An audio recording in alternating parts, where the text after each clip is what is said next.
wacky woo that's worth watching. It's Woo Watch with Kate Thomas. And I'm here in Kate Thomas's studios, my goodness me, in beautiful Greenwich, Sydney. Hello, Kate. Hello, Richard. I would hardly call them my beautiful studios. You bought the beautiful microphones. Well, I have. What can I say? To compliment your beautiful studios. Now, Kate, you, as listeners will know, because we run the advertising for it, we run the advertising for On the Moans, your own podcast. Now, that's up to episode 4, 5? Do you know that episode 7 is coming out this Saturday? 7. I must be behind the times. Goodness me. Yep. How's that going? How's the whole experience? It's really good. It's been quite the learning curve. So you have spent a very long time very patiently explaining and showing me how to produce my own podcast. So that was an amazing thing to learn.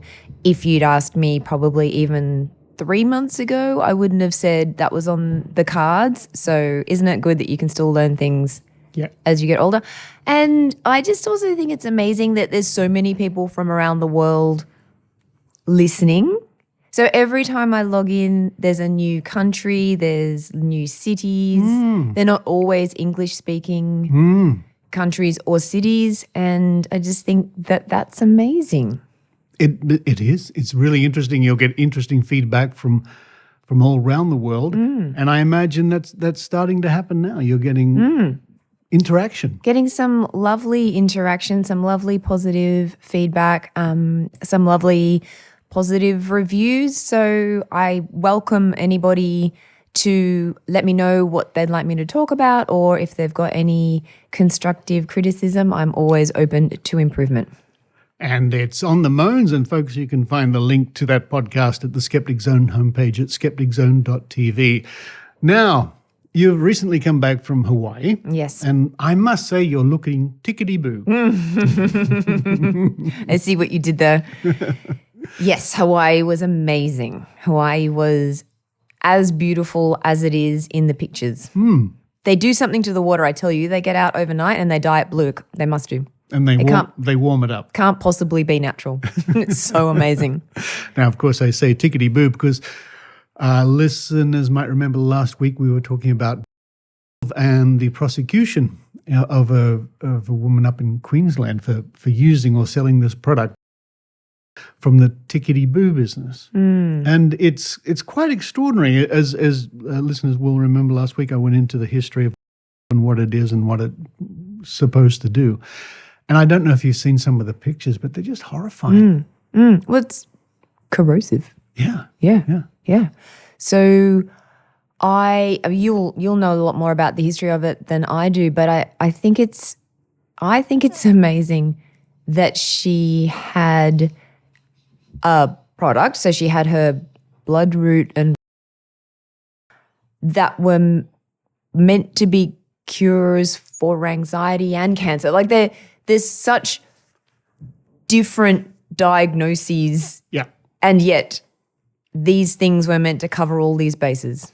Well, that is a classic red flag of quackery. Yeah. One thing can cure this. It's all natural and with no side effects. It should be raising lots of red flags for people. It does, and it did, which is a good thing. Although I would like to suggest to anybody who's listening who works for the TGA that maybe things could be jumped on earlier. It does seem like, it's great that that they caught onto it. Obviously somebody has, somebody's told the TGA that somebody's registered a complaint, I guess. Yeah. But there was a lot of harm done, I'm guessing, before the TGA got to it. Could there be a system where we get onto things a bit faster? Good point. And one of the things if I had my 10 years back again, I think I'd jump on this more, getting complaints into the TGA, because that's where real change happens. We can blog about it, we can podcast about it, but when it comes to having things stomped on, just stopped. It's up, it's the government authorities that have to take care of this. For sure. And I guess they can't know if they're not told. Yeah. So that's right, Richard. It's on all of us if we see something that we recognize as either being harmful or we think might be not as evidence-based as it should be, or people making wild claims well outside of their scope, to let the TGA know. And actually letting the TGA know is a reasonably straightforward process. It is, and I'm in the process of I don't want to give too much away at the moment because this is hopefully will be happening soon, but there is a business with a product which we've looked at, and it's gobsmackingly quackery. There's no doubt about it. It can't possibly work, this product. And I have written the complaint to the TGA, and now I'm just circulating it amongst a few people to see if that's the best course of action. I've had interesting advice come back saying that this business with this product, that's obvious quackery, but all the other crazy things they do in this business, like crystal healing and stuff. And I think to myself, well, yes, but there's lots of businesses offering crystal healing and natural, lovely, feely things. I would rather concentrate my efforts on the utter quackery. And the main problem with this particular quackery, and listeners, you'll find out all about this pretty soon, actually, on the Skeptic Zone, is that it's the potential is people will think they have been diagnosed. That's right. And the TGA in that, it's a public document. Everyone can go to the TGA site and read about this tickety-boo business. And they were saying quite clearly that harm isn't just what you do, but it can be also what you convince people not to do. And that's a really subtle form of harm that isn't as in people's faces as a horrible corrosive burn from applying to tissue. But if you have been convinced not to see an actual medical professional because you've been led down an alternative pathway, then that is just as harmful. Yes, it is. And we see that again and again where people think they're getting healing, be it from a crystal or this product that I'm concentrating on at the moment, which pretends, what's the word I'm looking for? It claims it can scan your whole body, for example. And then the practitioner will say, well, the scan has shown that your heart is really good, and 3 weeks later they die of a heart attack because they've started to get something and they didn't bother to see the proper specialist. Yeah, that's the big harm, isn't it? Yep. Delay of treatment, delay of actual treatment is a legitimate harm that was recognised by this particular judge who did the tickety-boo case. I know, it's such a good word to say because it's also,